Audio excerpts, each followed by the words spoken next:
Good afternoon. I think we're ready to get started. Everybody ready?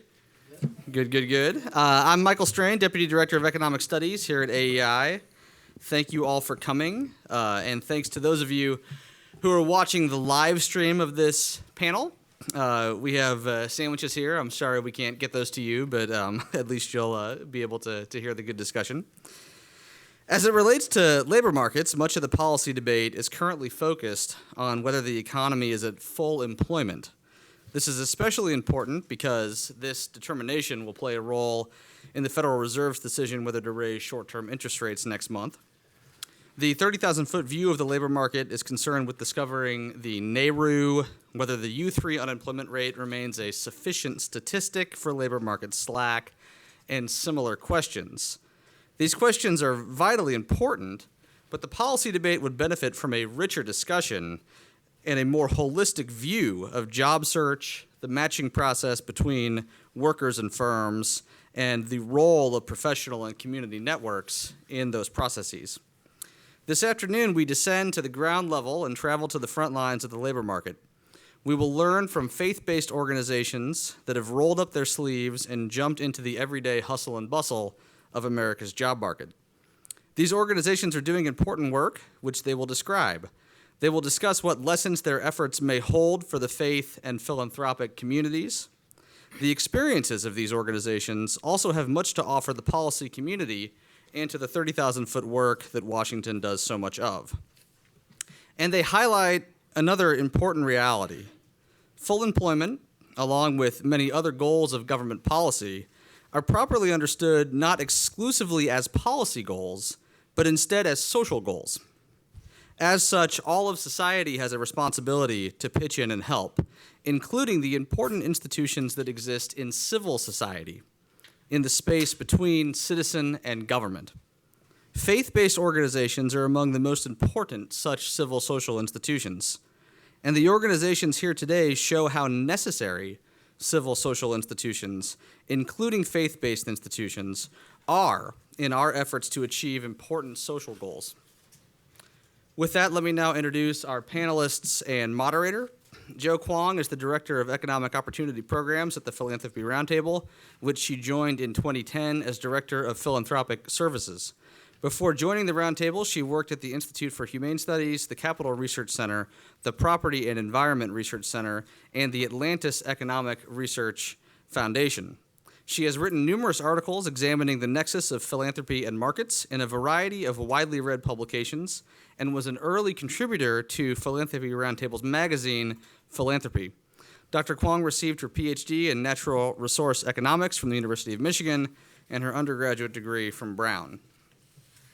Heather Reynolds is the president and CEO of Catholic Charities of Fort Worth, where she oversees the strategic direction for the Fort Worth-based $25 million nonprofit. With more than 300 employees and 3 locations throughout the 28 county dioceses, CCFW served more than 100,000 people last year. Ms. Reynolds chairs the Catholic Charities USA Leadership Board and serves on the board for the Tarrant County Homeless Coalition, the Catholic Charities USA Executive Committee of the Council of Diocesan Directors, the United States Council of Catholic Bishops, Migration Refugee Services Diocesan Advisory Group, and the United Way Income Council. Shauna Smith is the CEO and Executive Director of Taller San Jose Hope Builders, which she has led since 2008. She has worked with the Taller San Jose Hope Builders to advance the lives of thousands of young men and women marginalized by the conditions of barrios into which they were born.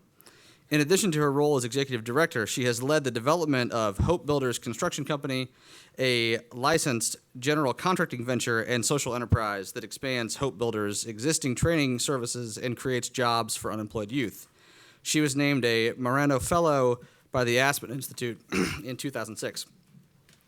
David Spickard is the president and CEO of Jobs for Life, a global nonprofit organization based in Raleigh, North Carolina, which engages and equips the local church to address the impact of joblessness through the dignity of work. He started at Jobs for Life in 1999 as its director of operations and then became CEO in 2006, where he has been able to help Jobs for Life grow from a local organization in Raleigh to a global network of churches ministries, and businesses in more than 375 cities and 16 countries. Mr. Spickard is an elder at the church, as an elder at Christ the King Presbyterian Church in Raleigh. Robert Dorr, the moderator, is Morgridge Fellow in Poverty Studies at AEI. Before joining AEI, Mr. Dorr worked for Mayor Michael Bloomberg as Commissioner of New York City's Human Resources Administration, where he administered 12 public assistance programs, including welfare, food assistance, public health insurance, and help for people living with HIV/AIDS. Before joining the Bloomberg administration, Mr. Dorr was New York State Commissioner of Social Services, helping make New York a model for the implementation of welfare reform. A reminder that full video of this panel will be available tomorrow and thereafter on our website, www.aei.org/events. And with that, I turn it over to my colleague, Robert Dorr. Thank you, Michael, and thank you for welcoming us here today on this important topic. I have to say that I come to it feeling at a great disadvantage. As Michael said, I am a government guy. I've spent 19 years working in state and city social services programs, always feeling that we were doing our part to help low-income Americans, but also feeling that there was another part of the world that was equally important, in some ways more important. And I'm very glad to, I don't know the two on my immediate right as well, but both Heather and Joe have been part of the community of people who are involved in these issues, who have welcomed me to this new charge here at AEI, and so I'm very glad that you're both here. I'm not going to say much. I do want to, it's going to go Joe, David, Heather, Shauna, and they're going to tell us what they've seen and what their experience has been. I will tell one little story just to get us started in the government not-for-profit world. In New York City, one of the sort of apocryphal stories that everyone tells each other all the time is the one that involved Mayor Koch and Cardinal O'Connor. John O'Connor was the great cardinal in New York for many years, and Mayor Koch was, of course, mayor for 12 years. And there was some new policy that the city or state was going to insist that all recipients of funding had to implement in order to continue receiving funding. And I can't remember what it was about or what it concerned, but the mayor and the cardinal were at a press conference together, and the mayor was asked about this new policy, and he said, yes, we're going to see that that happens, and all recipients of funding are going to comply. And the cardinal, must have been at a press conference on another issue, but the cardinal didn't hesitate to say, well, now wait a minute, if you do that, we, the Catholic organizations in New York City, will no longer be providing assistance to struggling New Yorkers. And the mayor looked around, didn't consult with staff or oversight or the federal government, and said, well, then we won't be doing that. So there you go. That shows the power and the importance and the effectiveness of people from the faith-based and not-for-profit community in helping people in need. So Joe, start us out. Great. Thank you, Robert. I'm delighted to be here at AEI. Delighted to be here talking about jobs and how are faith-based organizations really being helpful in getting jobs for Americans.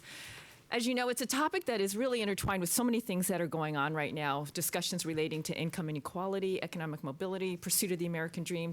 Those are all things that are very much in discourse right now, and it's an important topic. How do we help people? Let me start by pointing out an important observation that was made by another AEI scholar, Angela Ricciuti, who looks at economic mobility. Nationwide, only 3.2% of the families living in poverty have at least one full-time year-round worker.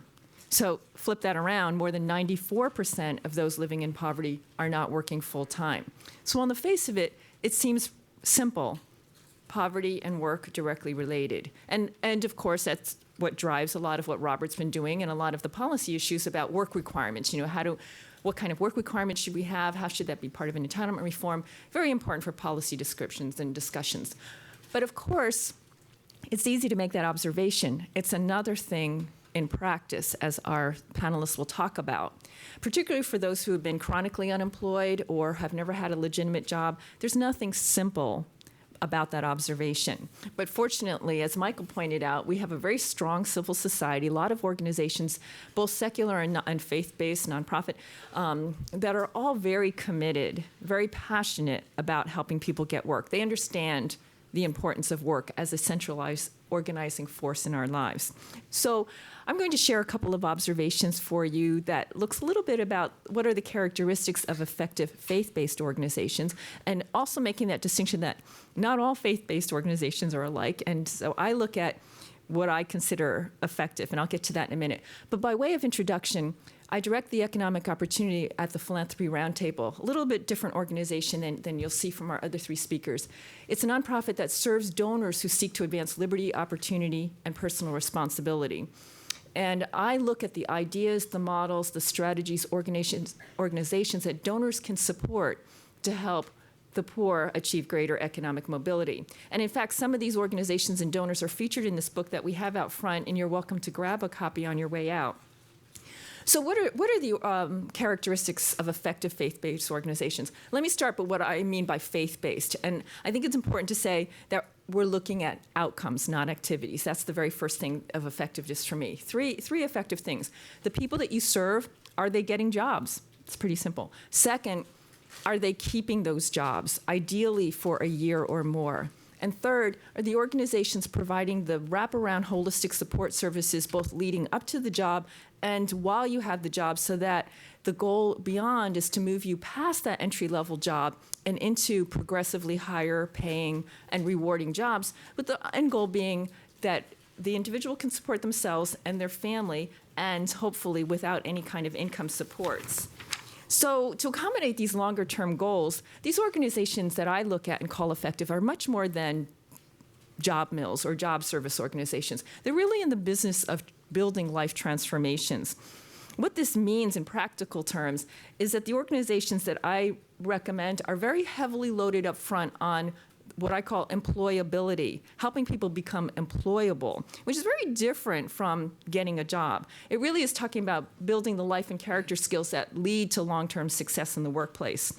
And if you, to put this in perspective about how important it is, if you don't really have the life and character skills and the will to work, what ends up happening, and I imagine that you guys may be able to illustrate this, is if you don't have the anger management or the conflict resolution skills, you end up cycling in and out of jobs. You know, so as soon as it's not really working the way you want, you're in a fight, either with your employer or other employees, or you don't show up the next day. Either way, that cycle is not conducive to employers being interested in you in the longer term. So the focus is on employability, which is a great contrast to the 80-plus federal means-tested poverty alleviation programs, which largely focus on providing food, shelter, housing, other material needs. So again, the focus then becomes on employability, developing a character of work. So what are some of these characteristics? I would say the biggest one, that is the big umbrella, is effective faith-based organizations take a relational approach. It's all about relationships, relationships with God or other faith-based relationships, relationship with others, relationship with self, relationship with employers. All of these relationships essentially create the social capital that drives the longer-term life and work success. And some of the manifestations of this in practice would be, one, not surprising, the belief that every human being has worth. Regardless of how they walk in the door, how they look, or what their demeanor is, are they treated with respect and as somebody who deserves respect? Keep in mind that looking at the organizations that I've looked at, the average age is usually around 39 years old. That's a long time for someone to feel less hopeful and not very whole. So the belief in the dignity of every human being.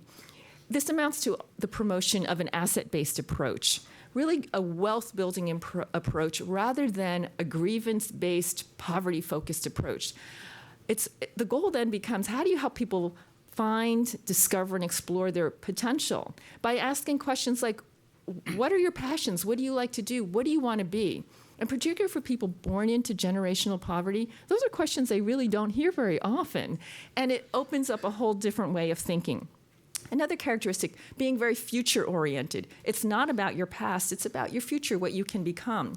One of my favorite organizations is the Prison Entrepreneurship Program, started in Houston, which works with incarcerated men within a year of release. They work in the prison, and instead of helping them get a job upon reentry, but it's to make a job through entrepreneurship. And they have a video that really hits this. It's called, "What If You Were Remembered for the Rest of Your Life for the Worst Thing You Ever Did?" It's on their website, and it really emphasizes you are a person of purpose and you are more than your past. But again, from this relationship perspective, to be more than your past, you also have to restore past relationships. That's important for all of us, but it really hits the ex-offender or criminal criminally touched population even more, because many of them feel that they landed wherever they landed in prison or whatever, and they're the victims. But when they start the healing process, the restoration process, they realize they really weren't the victims. They were the perpetrators, and the victims were the people that they harmed. This type of awareness starts the other relationships into, propels those. The other is focus on service. Bob Lupton at FCS Ministries in Atlanta, author of Toxic Charities, is one that really propels this idea that we all know everybody has something to give. But again, the folks who walk in the doors have hit bottom, and that's one of the last things that they believe. So restoring that relationship through a focus on service is key. Work Faith Connection is another organization that I admire. It's in Houston, works with some of the hardest to employ.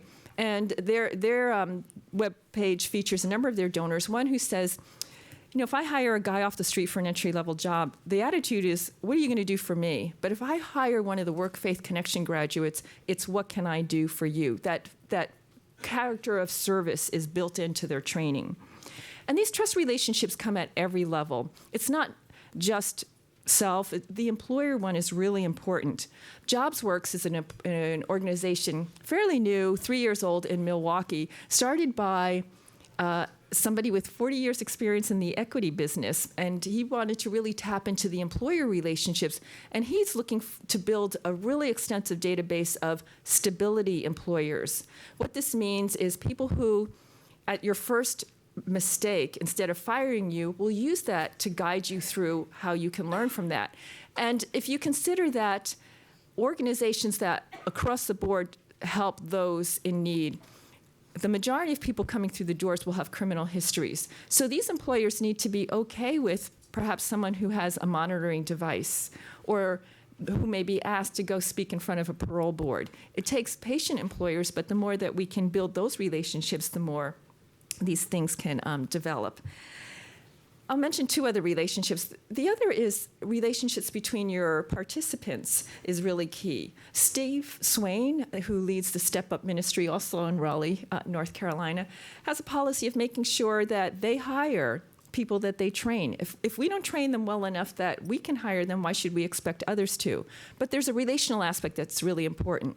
When you are a participant and you're hearing what it is you need to do to change your life around, and you're looking at that professional person up front, that's all well and good. But the minute they say, and you know why I know this works, a year ago I was sitting in your seat, that changes everything, and that really helps kick off the motivation for that life transformation.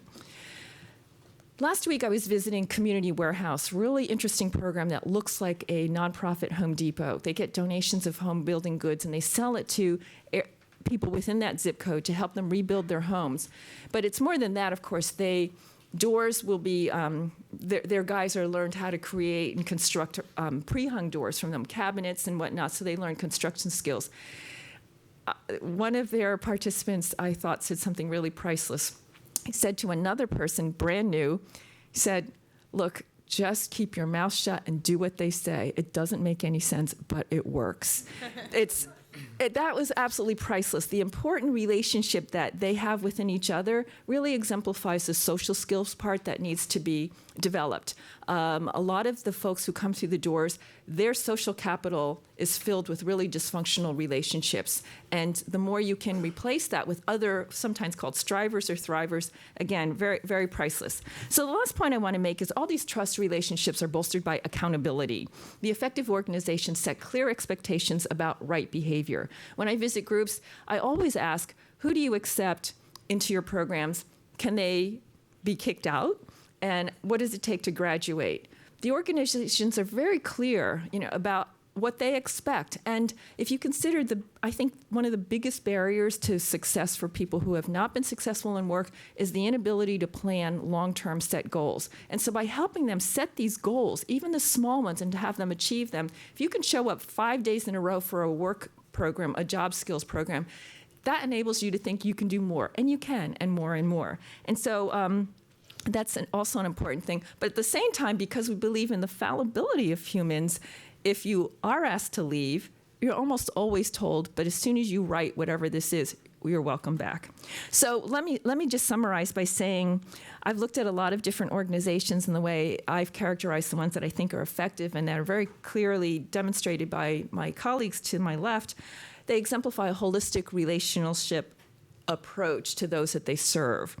They focus on developing a life of service, faith, purpose, gratitude, and helping people become employable, find jobs, keep jobs, build stability, work in the free enterprise economy. And lastly, they focus on an asset-based wealth-building approach instead of a material-focused one. And I like to summarize by saying they help people move from learned helplessness to what Arthur Brooks called earned success. So thank you. I'm going to go to the podium, if that's okay. That's great.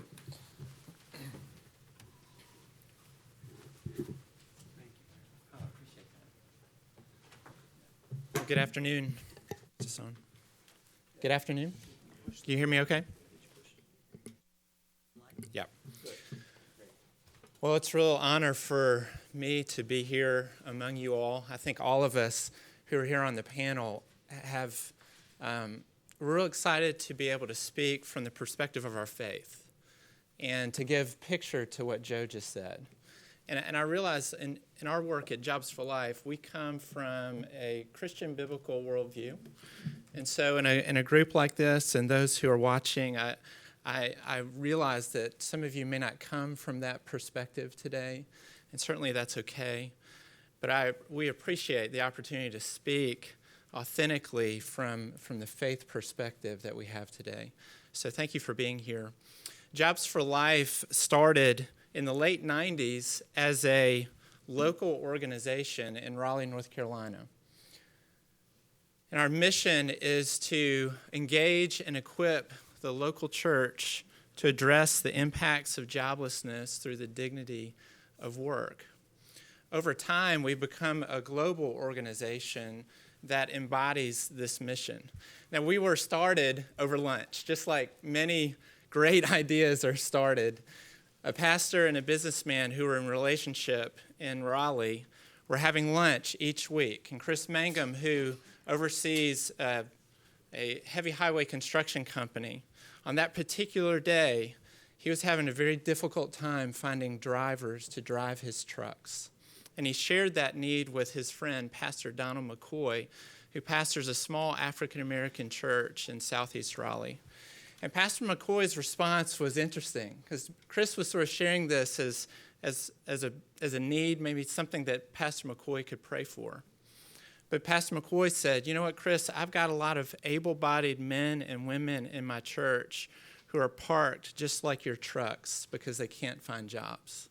And they come to my Sunday morning service homeless, unemployed, and underemployed. And no matter how hard I preach the gospel, they walk out homeless, unemployed, and underemployed. And they come to me and they say, Pastor, I need a job.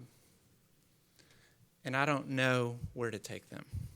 It was in that moment, in that lunch, that the concept of Jobs for Life was born. Chris, as a business person, had access to jobs. He just couldn't find good people. Pastor McCoy, as the gatekeeper of the community, knew where the folks were, but he couldn't help them find and keep a job. So they reasoned that there were other pastors and business leaders in Raleigh who had the same need. They got them together for lunch. They shared that need with them. And they began to recognize that they had the same need and began to make matches. Pastor knew a person, business person had a job available, and they began to make matches with one another. They found it very quickly that it was easy to help someone get a job. It was something entirely different to help them keep it. They realized that there were many social, spiritual, and physical barriers that were keeping men and women from not only going to work, but being all that they were created to be. So they created what's now the Jobs for Life class. And these classes are 8-week classes. They're 16 sessions, usually delivered twice a week, that teach men and women a biblical perspective of work. This idea that we are all created to work, that the very first thing that God did when he made us was he gave us a J-O-B. He said, fill the earth and subdue it. Rule over the fish of the sea, the birds of the air, and everything that roams over the ground. All of us are created to work, and it's in our DNA. And we're made with unique gifts, talents, and abilities to do the work that God has designed us to do. And so these classes help men and women understand their unique value, prepare them for the marketplace, and connect them to a community of mentors that want to see them win, that can help provide the support and the access to help them overcome those roadblocks. These classes are now taking place in churches, urban and suburban churches, rescue missions, YMCAs, ministries to at-risk youth, prisons and prison reentry programs in 395 cities, 42 states, and 16 countries. When we survey our sites, about 80% of our students graduate from the class, and 60% obtain employment upon completion of the class. Now, in my remaining time, I want to just outline 3 lessons that we've learned as we've engaged in this work. Of course, we've learned a lot more than 3 lessons, but for our time, I want to highlight these 3. First, we've found that work heals. There's something about work that is a healing agent. Now, it's understandable. In fact, Gallup, if you are familiar with the Coming Jobs War, and Jim Clifton, who's the leader of Gallup and who wrote the Coming Jobs War, they created the World Poll in 2006 as a way to survey the whole world to see what the whole world is thinking. And just 6 years into that project, they've already discovered what the whole world wants. You guys know what that is? What does the whole world want? A good job. They found that that is the most pressing thought on anyone walking across the world, that we want a good job. And again, it makes sense because that's the way we're made. Now, nothing attacks one's dignity, value, and purpose like a lack of work. When people are not working, there's more poverty, there's more crime, there's more recidivism, there's more domestic violence, there's more substance abuse, there's more unwanted pregnancies, there's more debt, there's more depression, and there's more suicide. So work has at its core, it's at the core of these issues that are tearing apart our society. And these issues are self-perpetuating, meaning they last generation after generation. So if we don't do something now, then the impact on children and grandchildren continues. We had the opportunity this year to respond to what took place in Ferguson, Missouri. And this is a fascinating experience for us. Because when everything took place in Ferguson, we were called by a small group of African American pastors who called us because, in light of the events that took place, there's tremendous question as to what to do next. And the community got together and they decided, in order for our community to heal, they decided that we had to focus on 2 main things: jobs and education. Now, I don't know about you, but in looking at the events of Ferguson from afar, I don't know if I would have come up with that. I don't know if I would have come up with how Ferguson is going to heal. We're going to help people get jobs. But they knew that work heals. And what was interesting for us as we went and had the opportunity to go share Jobs for Life and have the opportunity to have churches now prepare men and women for work, because now all these companies are coming in. There's an initiative called the Ferguson 1000, so that 1,000 people from the Ferguson community can now be hired.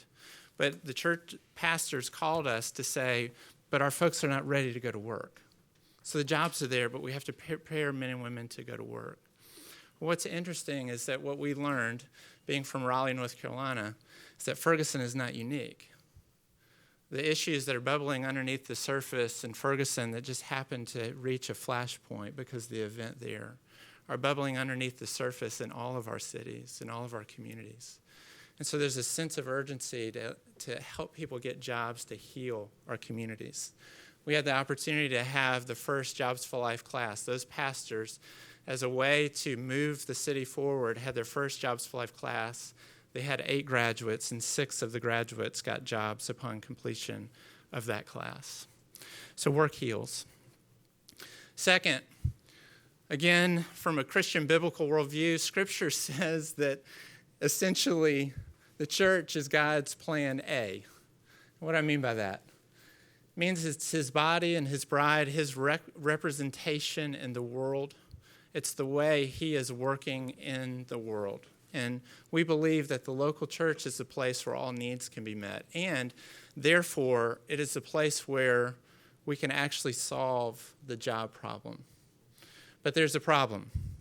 There was a study done by Duke University that looked at church outreach in America. And this is what they found. They found that the top thing that we do as churches to engage people in need is food. 62% of us give away food. The second is housing, 40%. And the third is clothing. Guess what's at the bottom of the list? Y'all are really good today. You're having good answers. Good answers. Only 2% of churches in all of America do any outreach related to work. Now, if you think about it, it makes sense. Clothing closets, soup kitchens, building affordable housing, very much a part of what churches are doing. But helping a man or woman find and keep a job, not so much. So we at Jobs for Life asked the question, what if we flipped the list? Or what if 2% was 62%? What if the same amount of churches that are giving away food were also helping a man or woman find and keep a job? What would that do? And that's essentially our mission at Jobs for Life, is to move that 2% to 4% to 8%, all the way up the list. And then finally, solving the job problem ultimately means that we're solving a relationship problem, and this is really important. I want to introduce you to Joy. This is actually her name, Joy. She grew up in Alabama with a single mom and younger siblings. They lived on public support, but the amount that they received each month was not enough to take care of themselves, and any money they had left over was squandered through Joy's mom's drinking problem. So whenever they had a need, groceries or rent help, Joy's mom asked her to go around the corner to see her grandparents for help. So she would dutifully go and see her grandparents. And to receive their help, she had to do something for her grandfather. He molested her every time she went to ask for help. And as a result of that, that led her into a life of prostitution. She became homeless. She had 6 children with 5 different fathers. She started taking drugs. Of course, she was unemployed, so she started dealing drugs. And this is her mugshot. She says, "This is the best day of my life," when this picture was taken, because I was sick and tired of being sick and tired. So when she gets out of incarceration, one of the first things she needs is a job. 2/3 of ex-offenders, folks who have been in prison, will go back to prison within 3 years because they can't find a legitimate source of income, so they resort to an illegitimate source of income. What do we do? There are tremendous barriers, and you can imagine it's overwhelming.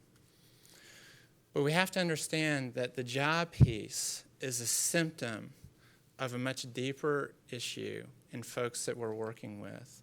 Broken relationships, broken relationship with God, broken relationship with themselves. They don't understand who they are and their value. Broken relationships with others. People have a stigma against her and label her. She's a victim. She feels shame. She feels guilt. And a broken relationship with creation. She doesn't understand her purpose in life.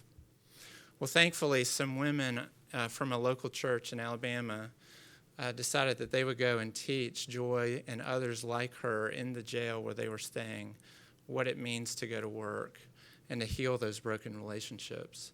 And this is Joy with her mentor, Margie, just a few years later. And the picture of that relationship, going back to what Joe, you said, of restoring those broken relationships. She's now working full-time. She has a home with her children, and she is teaching the Jobs for Life class back in the jail where she was held. Thank you so much for being here. Really appreciate your attentiveness. Excited to be here. Thank you very much. Heather? That was great. Thank you. Heather's also going to use the podium. Yes. Yes. Thank you. That's good. Thank you. Good afternoon, everyone. My name is Heather Reynolds, and I have the privilege of serving as the CEO of Catholic Charities of Fort Worth. Thank you so much for allowing me to be with you this afternoon.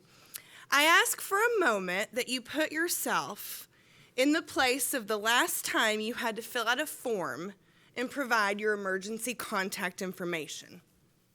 When was it? A hospital visit? A child's school form? And did you really pause to think about who you wrote down? Or was it an easy decision, like your spouse, a parent, or a good friend? Hang with me there for a minute. A few months ago, I attended a funeral service. It was for 6 people with 6 different stories.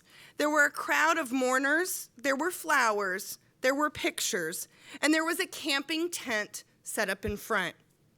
One of those pictures was someone everyone referred to as a man named Pops, a man who lived in a tent in a park for 5 years. Everyone who knew Pops loved his energy. They loved his jokes.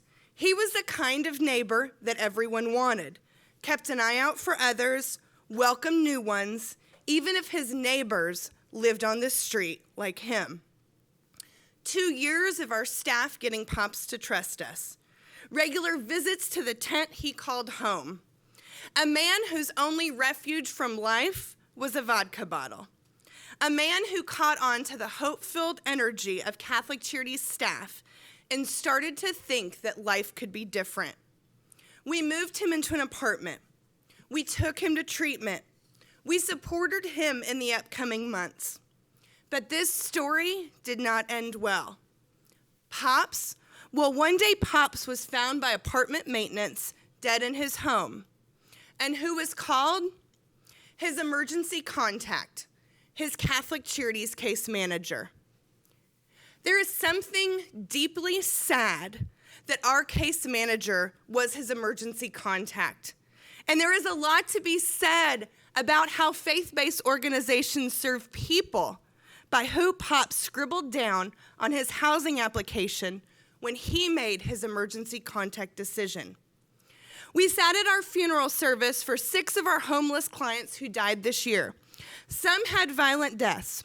One woman, well, her body just gave out from living a hard life on the street. One died at home in a camp near our downtown. 2 were found by our Catholic Charities staff. None were mourned, none were celebrated, until our team pulled together a funeral to honor the lives of these 6 individuals.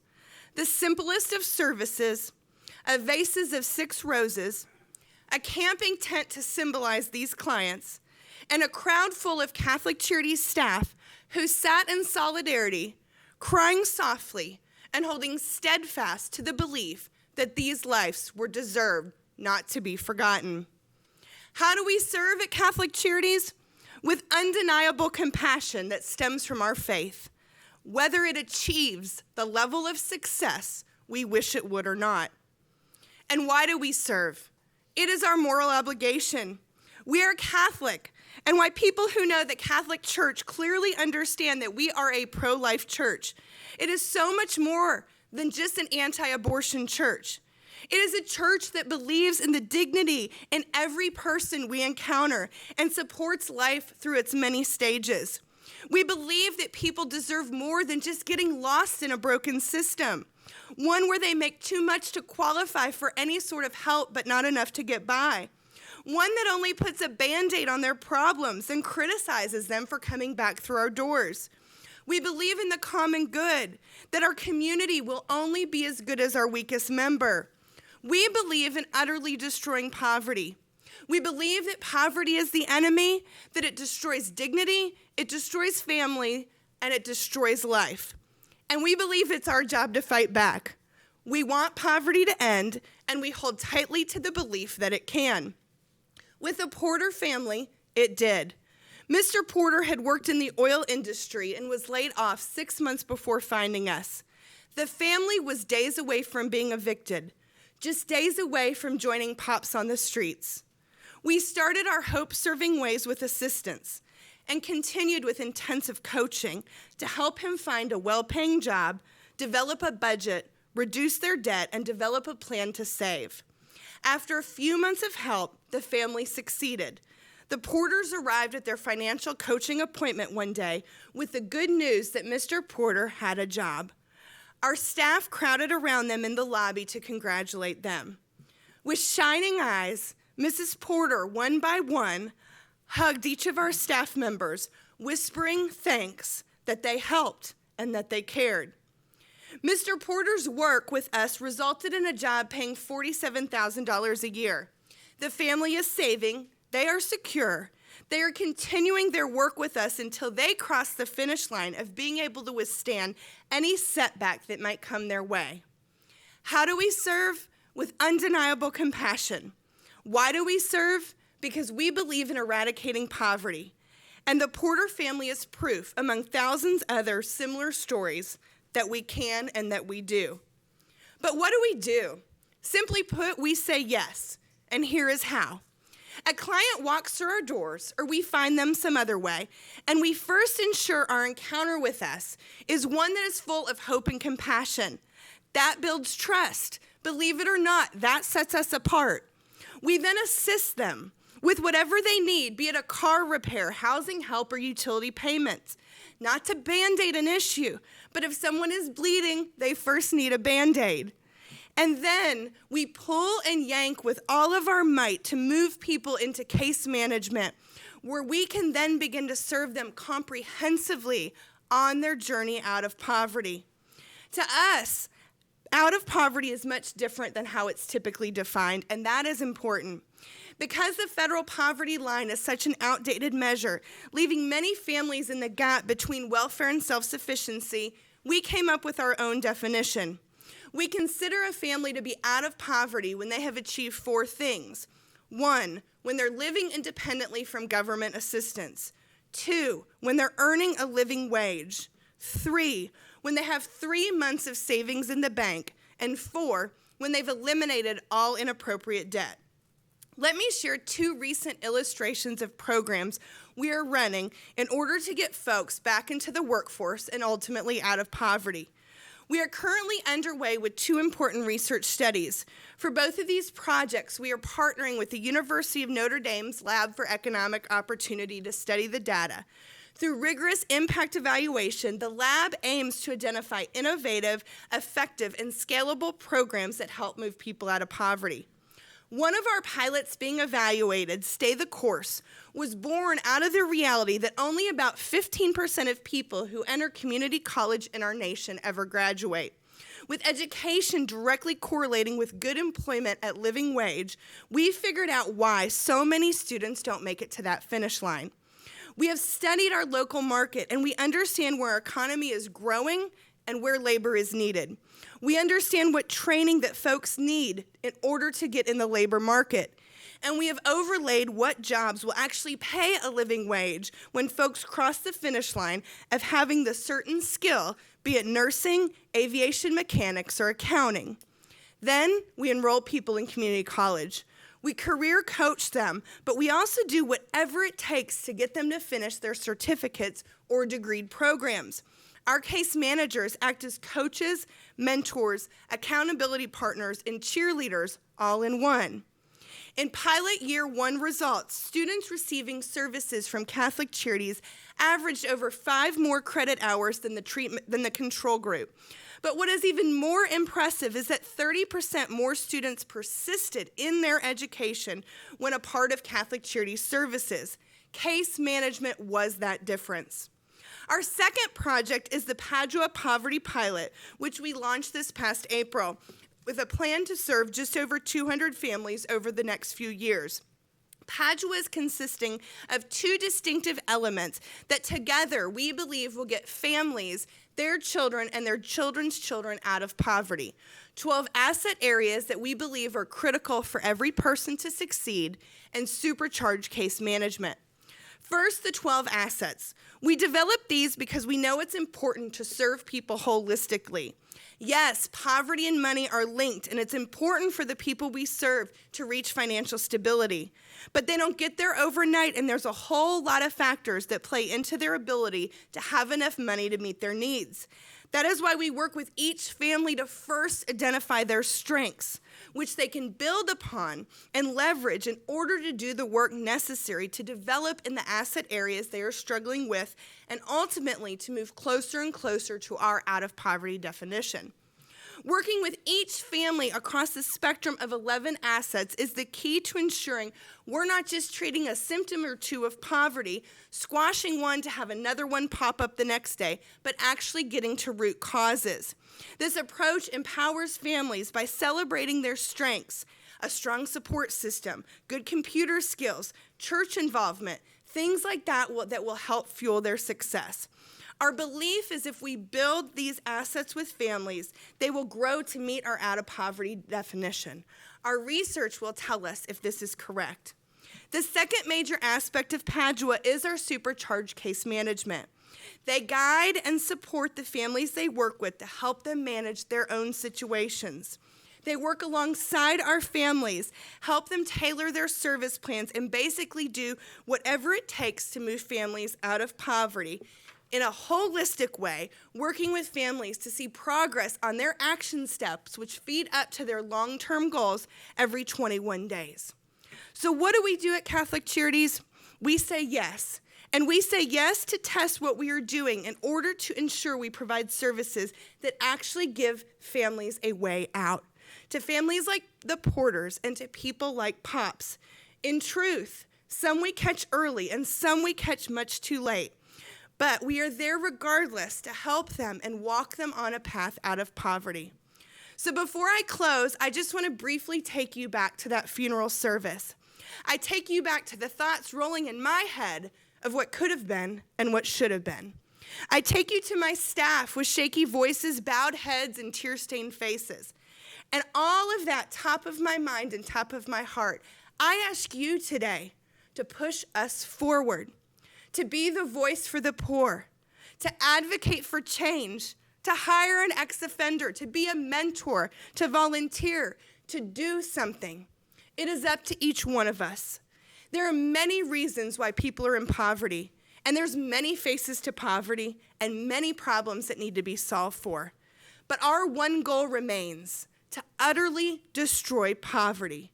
And one family at a time, I believe we can and we will. Thank you. Thank you, Heather. Shauna, your turn. Well, I'm going to stay here at the table if you don't mind, but so much of what Heather and David says resonates about why we do the work that we do and the way we do it at Taller San Jose Hope Builders. But I'd really like to take you down to sort of the community level and our specific form of intervention to really say, what does this look like at a service level? So at Hope Builders, we believe that every young person deserves the opportunity to be economically self-sufficient. And that really drives every activity we do. Unfortunately, in so many communities, young people lack the education and job skills needed to achieve economic self-sufficiency. And if we don't address those deficiencies, not focusing on those, but bolstering them, then really being able to help young people achieve that is going to be a fruitful effort. We were founded 20 years ago by a religious order of women, the Sisters of St. Joseph of Orange. And of course, they come from the Catholic tradition. But for them, how they live out their values is to be part of a community, to get to know that community, divide it. This is their approach. Divide the city into quadrants. Identify the needs in each of those quadrants. Bring others with you to serve the need in order to build a whole community. And they see people as their dear neighbor. And they think of each interaction with each individual as an interaction with the dear neighbor. And that is exactly how we approach serving young people in our community. So while our name is Taller San Jose, we are not based in San Jose. It's a Spanish phrase. It means St. Joseph's Workshop. St. Joseph, for those of you who aren't from the Catholic tradition, is the patron saint of workers. We focus on building the job and life skills of young adults in our community. And as a result, we believe we are hope builders. But so are the young people that we are working with each day. For many of them, they are building hope in their families, in their neighborhoods, and in their community.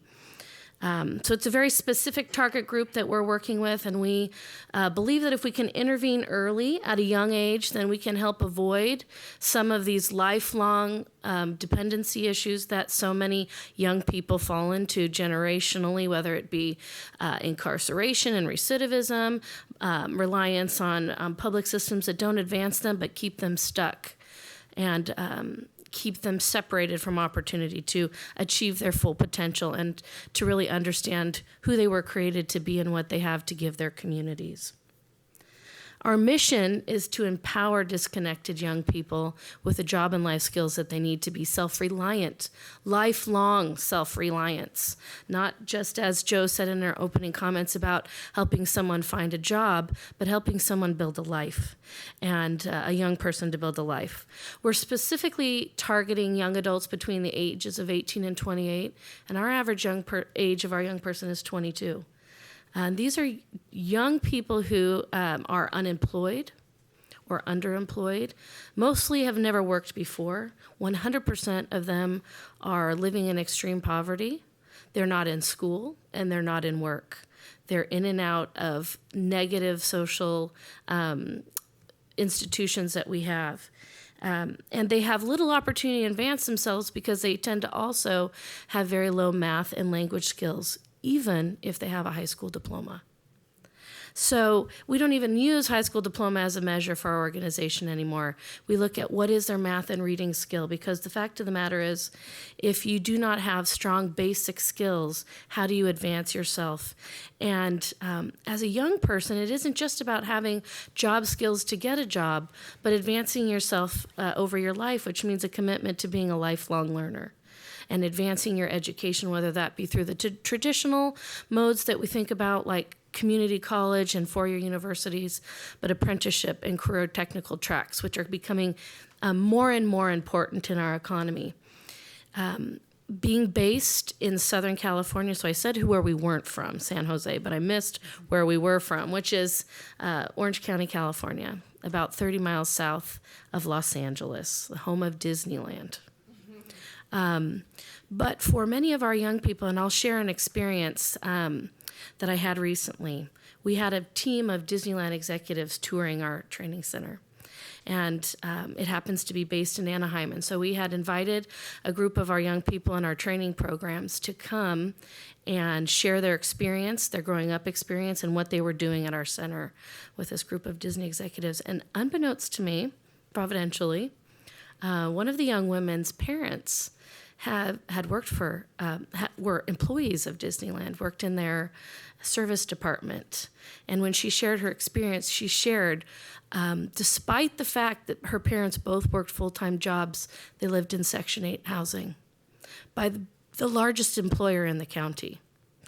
And it was a shocking moment, but a profound one, and one that I think we don't want this young woman to repeat. We want her to have economic opportunity that pulls her young life forward. So, as I said, we're working with young adults, multiple barriers in their way. We're particularly interested in young people who have been impacted by violence or are parenting as a priority group for us, because we feel they have even more significant barriers in front of them. But as intensively as we work with our young people, I want to also call out the need to as intentionally work with business and industry partners. We can bolster the most vulnerable in our communities, but if we don't have business and industry at the table prepared to help us ensure that individuals in our community have the right skill sets to meet the needs of those businesses with entry level and work with upward mobility, we're only fighting half the battle. And so that partnership is something we take very seriously, as well as identifying local industry partners who have a need for skilled entry-level workforce, because for our young people, this is typically their first job, and their first job in a professional environment. Where we see that gap as opportunity and us as the bridge. And I think that's an important role that faith-based organizations can play, in that we can be responsive at the community level. And implicitly, there is trust in organizations, whether it be from business and industry side or community members, that faith-based organizations have certain values that give them credibility on both of those sides. And so we use that really as a lever to help our young people bridge that divide and link up to those opportunities. Our program is offered over a 2-year period. And so, again, kind of pointing to Joe's opening comments, we're talking about, these are life transformation things. They don't happen in short-term interventions. We have to be committed to people over a period of time for helping them build and develop assets that they can then return to the community. But they're not simple solutions. They're multifaceted. They require addressing things like education, housing, substance abuse, previous incarceration, and all of these things, the root of which really fall back into poverty, all have their own idiosyncratic elements to them that really have to be addressed. And so looking at the whole person and working with them over a significant period of time is really important for us. We look at it as an investment in ensuring a return on our investment in that young person, that they will actually move forward and continue to be able to move forward over time. We focus initially with this young adult population in helping them enter the workforce. So the industries that we partner with are industries that are important in our local economy. We have 2 training tracks in the healthcare field, one in the clinical and one in the business admin side of healthcare. We have one is general business applications, helping young people enter business environments, and one in the building trades for those who are more interested in a technical track. And we are continuing to look and pursue industries that have a need for entry-level workers that provide above minimum wage employment. Much like Heather said, we use much the same definition in our organization for what self-sufficiency and self-reliance looks like for an individual. And those are a job above minimum wage, engagement in ongoing post-secondary education, and we mean that to include apprenticeship and career technical tracks, as well as a number of life stability measures, so healthy relationships, involvement in community, financial literacy, technological literacy, all these things that we oftentimes take for granted or assume are skill sets people have in place. Again, to the holistic approach to how we try to address these issues of economic instability. We wrap our arms around them really tightly in the first third of our program. So for the first 4 to 5 months, we consume their everyday hour. I mean, we believe that you learn how to work by going to work, not sitting in a classroom or a workshop. that, especially for a young person who hasn't worked before, knowing what an employer expects of you means you've had a supervisor before that tells you what tasks need to be done, has deadlines. You have to learn how to work on a team, work with others, manage different relationships, all the things we have to do every day. But most importantly, and what I hear time and time again from employers is, can you just give me someone who can show up every day on time and who's willing to learn, who doesn't think they have all the answers, or think that they're entitled to start in the VP's office. But that understands that the role that every individual in a company has is important to achieving the goal of that business end. And so those are this is what we're trying to build in young people in that very intensive way in that 4 to 5 month period. And then we're looking to our industry partners to provide the employment opportunity. And we'll continue to coach from behind, and we'll continue to be there for support to ensure that all of those investments we've made on the front half, on that person's personal, social, emotional stability and career and readiness are backed up. Because again, this is a young person in our instance who's testing these things for the first time.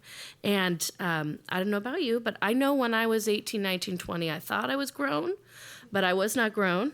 And I needed adults in my life who would tell me if I was going off course, or who I knew were there as a safety net to me if I fell down, that they weren't going to run away. They are going to still be there. And I think that's not just true for my young adult clients. I'm sure that's true of all the people that we serve here, is the understanding that I'm not alone. You know, the story of Pops, that there was someone, because how many people have no one? And you know, whether you call it tough love or whatever you call it, there is a great deal of accountability in those relationships. But again, knowing that consistently people will be there.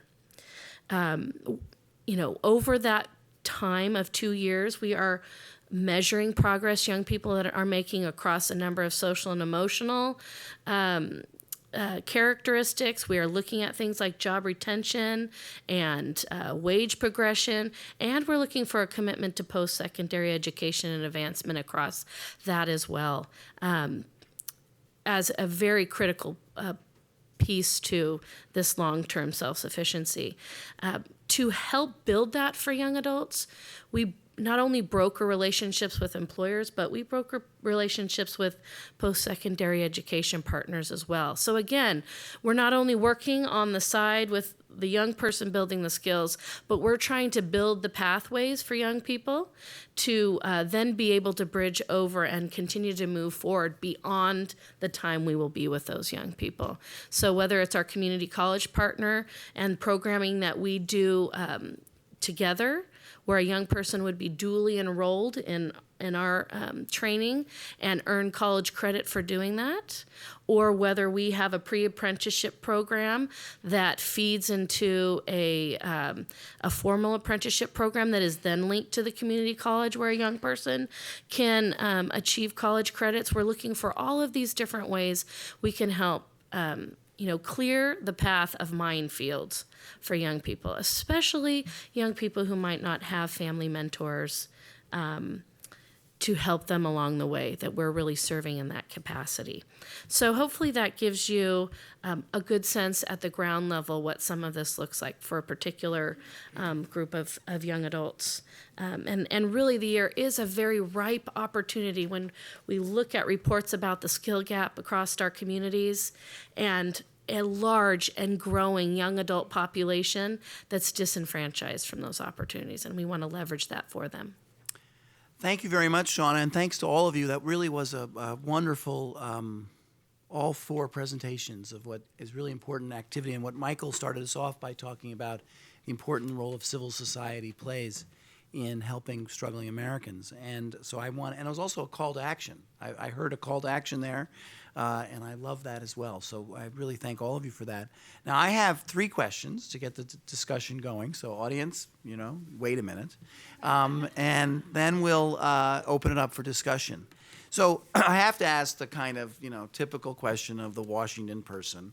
which is what do you want government to do or not do in helping you or not? Or is there a, tell me about that. What's the one thing government does that you don't like, or the aspect that they could do more of? Or do you want to remain in all of your dealings with people who in need completely separate and apart?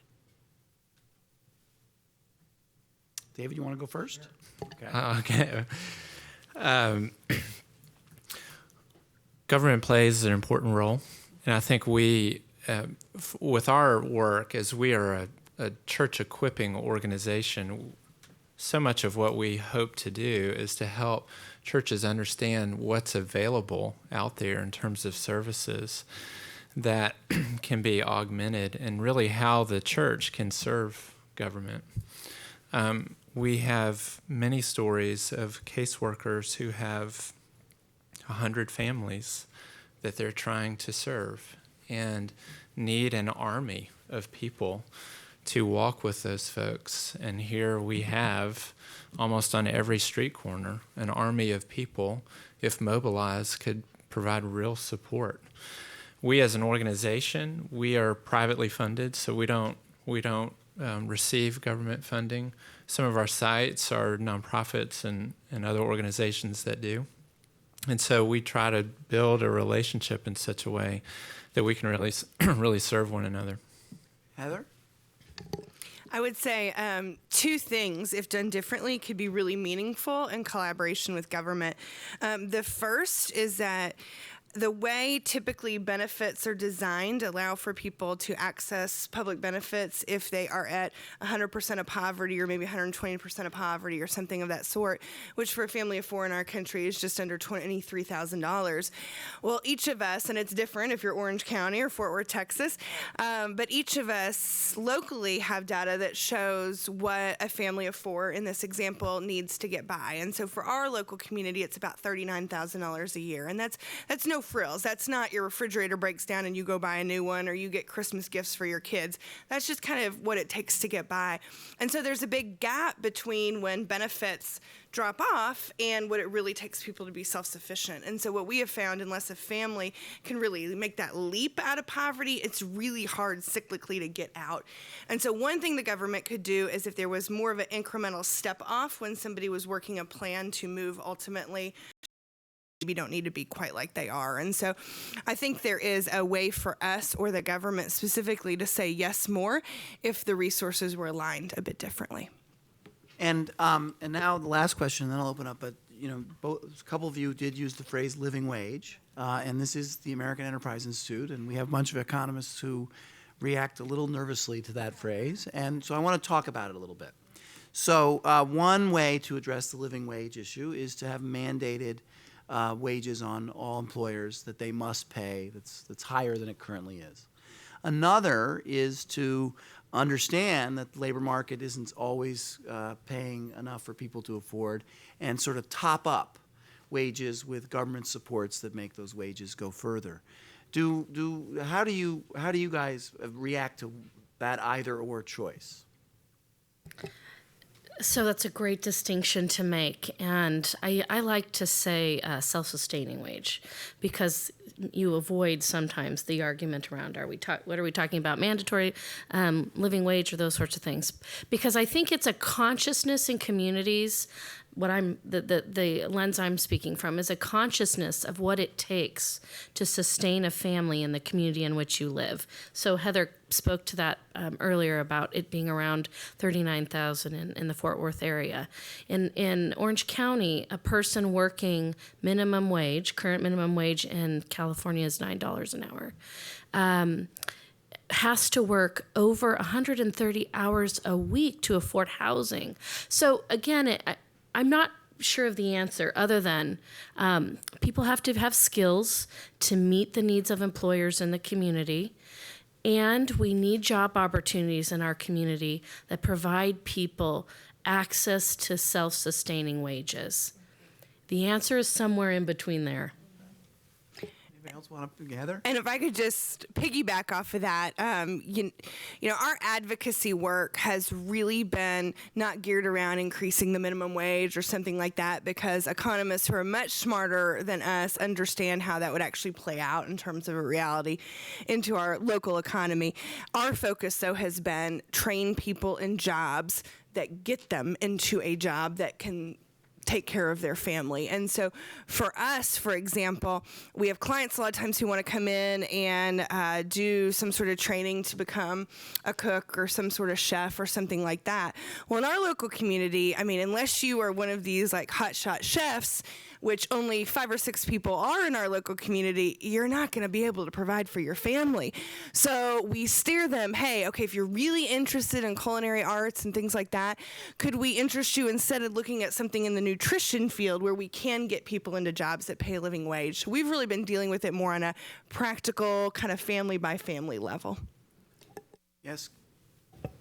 I think I would rephrase your question, Robert, and particularly with these responses, is it's not the dichotomy between those two, but there's that third option, is to equip individuals to have the skills so that they can go out and earn the wages that they need. And I think that's a more positive wealth creating one.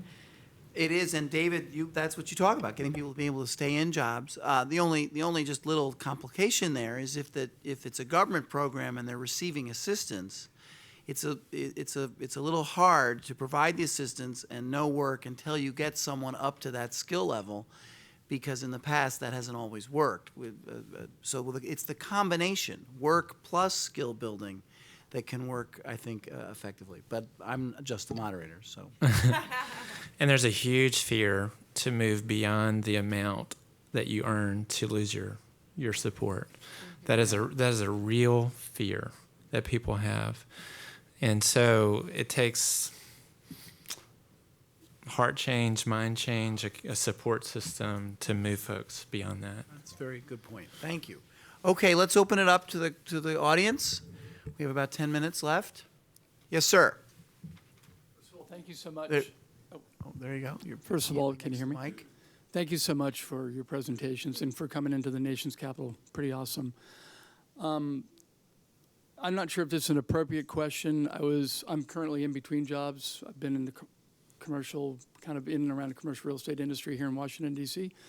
for the last 35 years, and member of a few men's small groups, and seeking God, seeking His will to not just a job. That job's easy to get if you're in my business, but I want His purpose.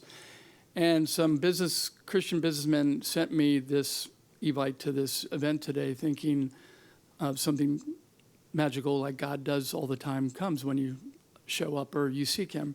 So my wife works for a company called Elder Research, led by a fantastic guy, AEI, and I'd maybe get in here one name named John Elder. He's a doctorate, and he runs a company called Elder Research. And his LinkedIn page is, UVA grad, blah, blah, blah, blah, blah, and follower of Jesus Christ. So again, going back to I'm not sure if this is the appropriate question, but I'm seeking God's will and looking for a career to work for an organization or a company led by a woman or a man of faith that loves the Lord, believing that that organization is going to be led with integrity and an awesome mission.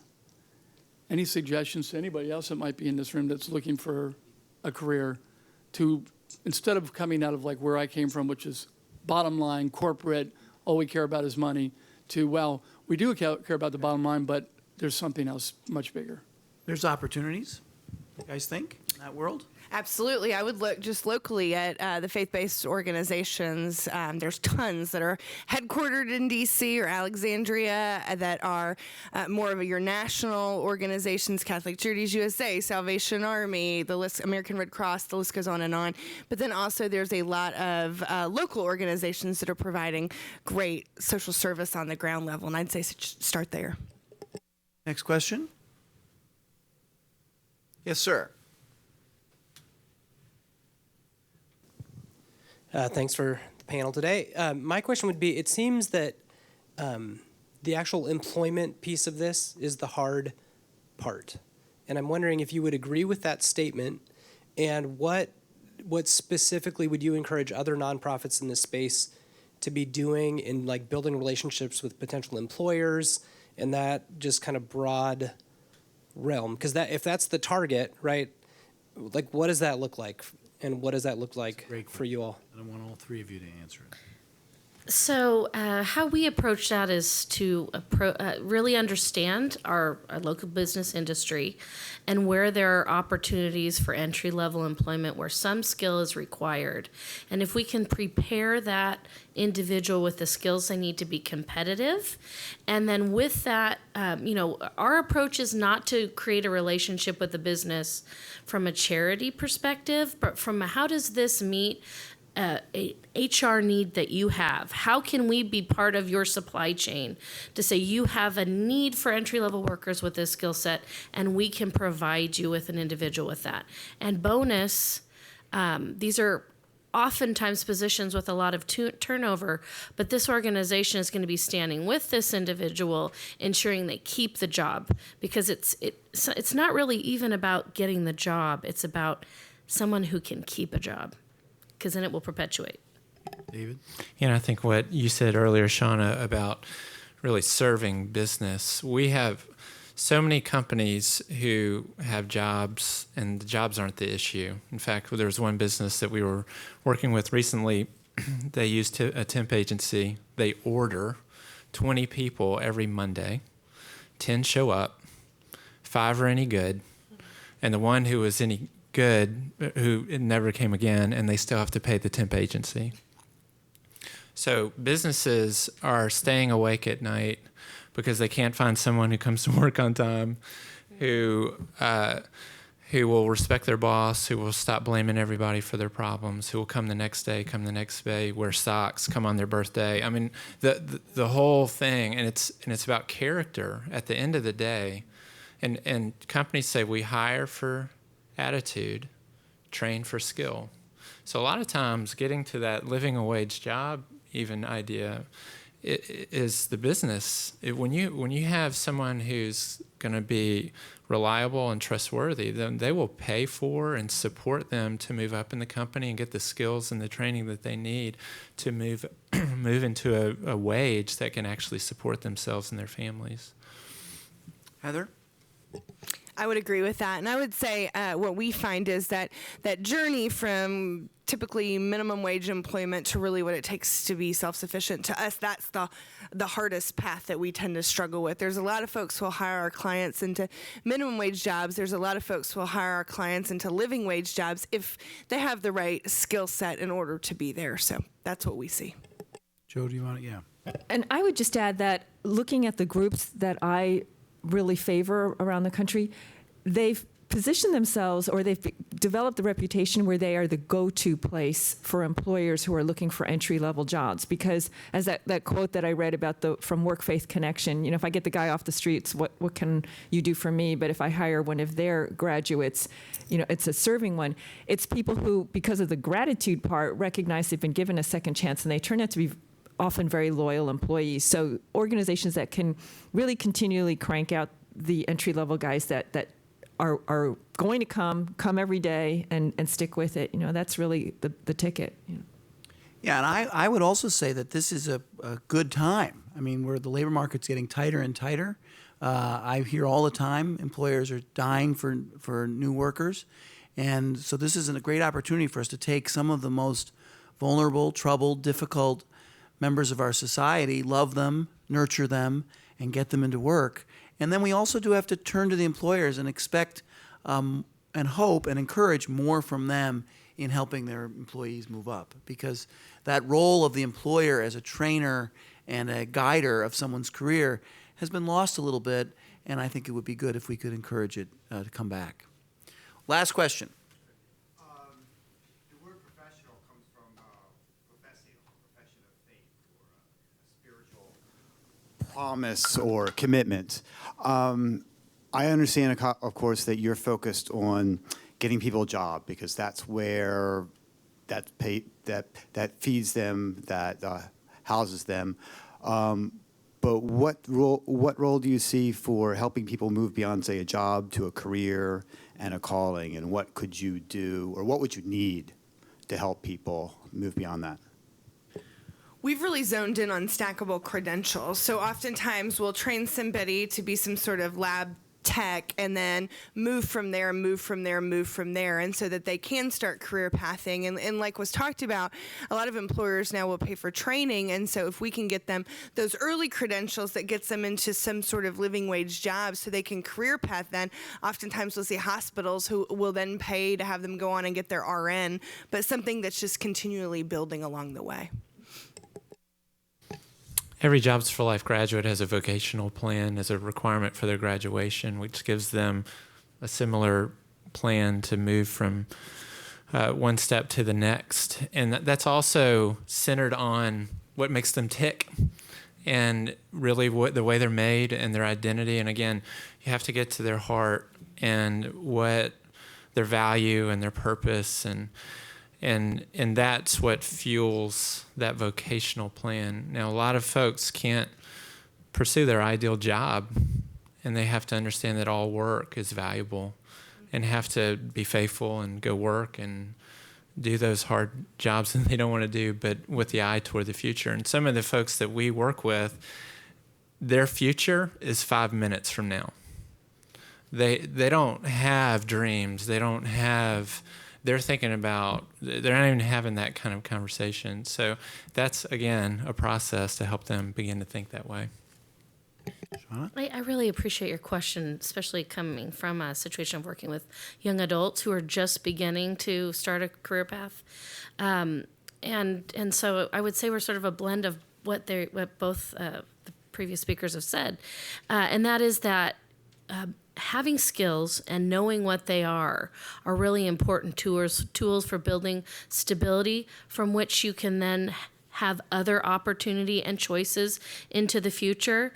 But the fact of the matter is, because the need at this moment is so urgent for work, having a foothold in somewhere is really critical to ensuring you have future opportunity and choice to pursue the things for which you have passion, interest, aptitude, and so that's the approach we really take it. I don't expect every young person who comes through our medical assisting program to be a medical assistant for their full life or even to stay in healthcare, but they are going to learn how to work in industry, be employed, and what value skills have in the marketplace.